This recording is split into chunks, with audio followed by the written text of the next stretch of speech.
हर हर महादेव दोस्तों, आज हम सुनते हैं भगवान शिव जी की एक बहुत ही प्यारी सी कथा। बहुत समय पहले की बात है। एक गांव में गोपाल नाम का एक ब्राह्मण रहता था। वह बहुत ही आलसी और स्वार्थी था।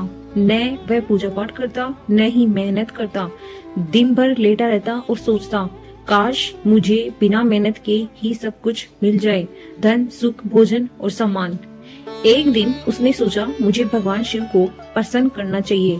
अगर वे मुझसे खुश हो जाएं, तो शायद कोई वरदान दे और मेरी सारी परेशानियां खत्म हो जाए। वह सीधा हिमालय की ओर चल पड़ा।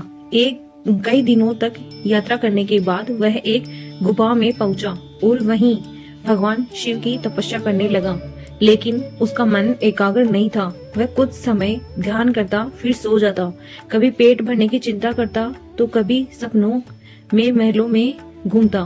फिर भी भगवान शिव उसकी भक्ति से प्रसन्न हो गए, क्योंकि वे तो भोलेनाथ हैं, अपने भक्तों की भावना देखते हैं। वे प्रकट हुए और बोले, ब्राह्मण, तुमने मुझे तब से प्रसन्न किया है, मांगो, क्या वरदान चाहते हो। ब्राह्मण बोला, भगवान, ऐसा वरदान दीजिए कि मुझे कभी काम न करना पड़े और सारा सुख अपने आप मिलता रहे। भगवान शिव मुस्कुराए और बोले, तथास्तु। फिर अंतर्ध्यान हो गए। ब्राह्मण बहुत खुश हुआ और गांव लौट आया।